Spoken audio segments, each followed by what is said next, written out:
My name's Evan. I used to live in a small Nebraska town where nothing really happened. Quiet place, church on Sundays, same faces every week. For 5 years, I lived next to the Willard family.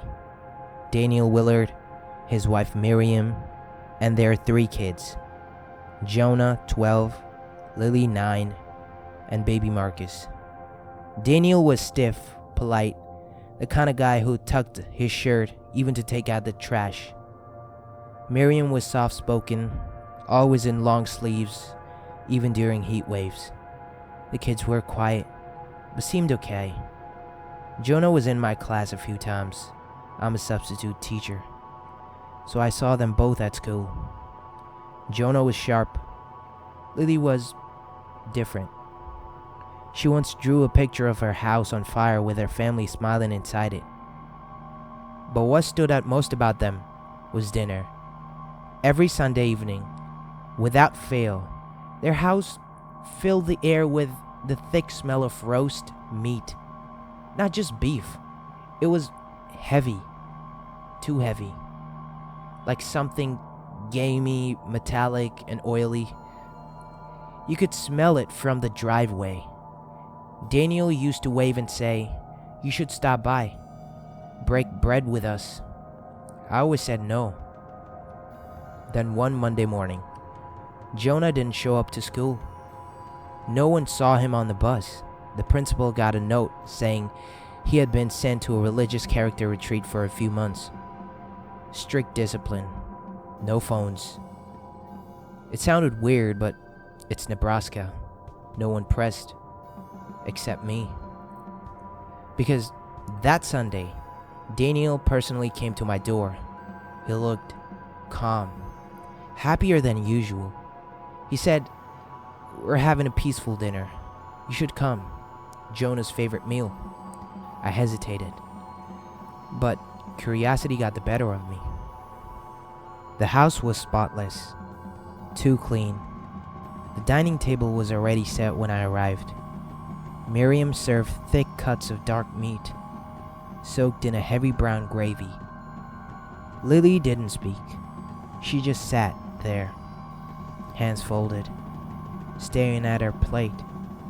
Marcus babbled, slamming a spoon on the high chair.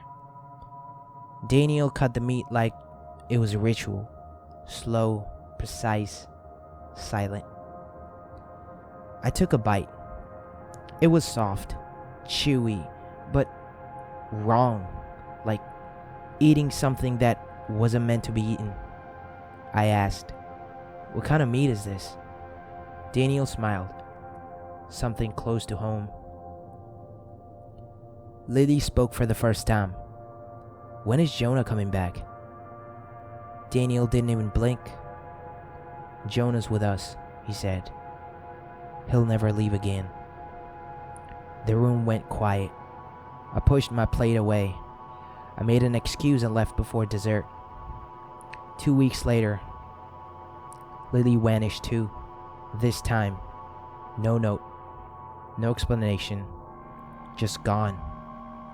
Someone said she'd gone to visit relatives, but I saw Miriam outside the next day. She looked like a ghost. Bags under her eyes, lips pale. I asked if everything was okay. She looked at me and said, "God forgives, and we obey." That Sunday, I didn't go over, but I watched from my kitchen window. Daniel grilled something small in the backyard. A chunk of red meat, sizzling alone. He stood there, humming some old lullaby, flipping the meat without taking his eyes off the window, off me. By October, only baby Marcus remained, and even he stopped being seen. No stroller, no crying, no toys on the porch, nothing. Then came the Sunday where Daniel and Miriam sat alone at the table. She looked thinner, gaunt, like a ghost draped in a dress. He was beaming. Miriam looked at the plate in front of her and asked, "Is this Daniel nodded. Yes, our little lamb. She cried while she ate. The following Thursday, Daniel knocked on my door, alone, face expressionless, voice hollow. Miriam found peace. She's with the kids now. I didn't even respond. I just closed the door. I called the police the next morning.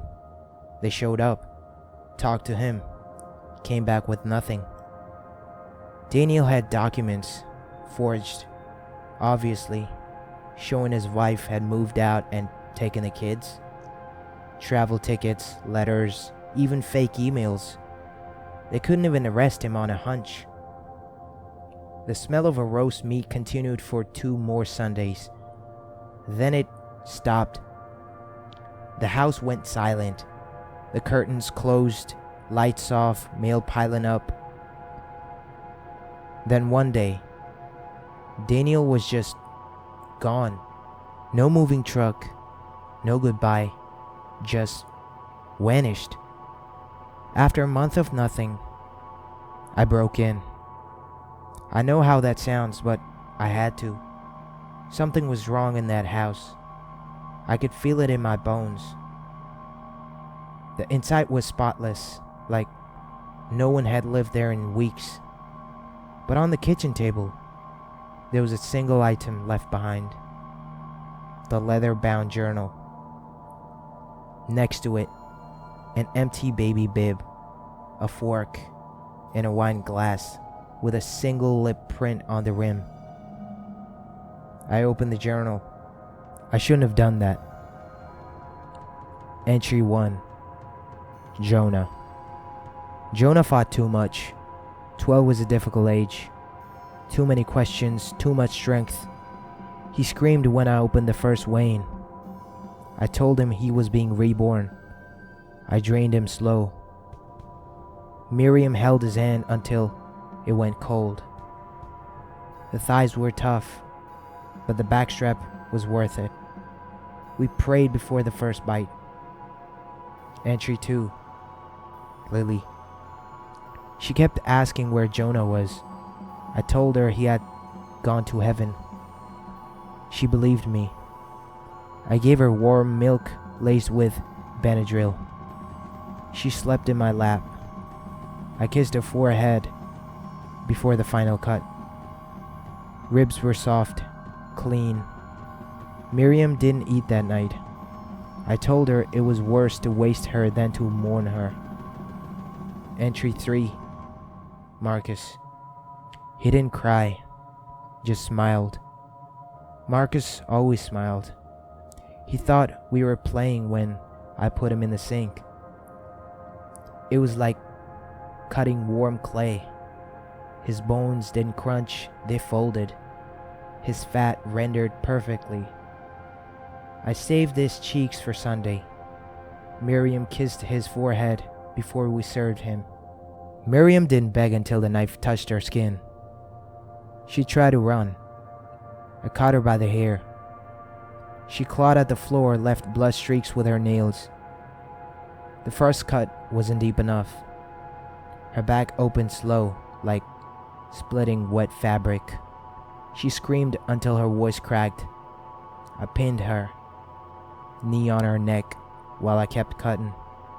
Her legs kicked for a long time, longer than I expected. Her ribs broke before she stopped moving. Her hands twitched even after the head was off. It had to be done. Waste is sin. That's where the journal ends. I turned around, stood there in that empty house, and I swear, I heard chewing very slowly behind the wall.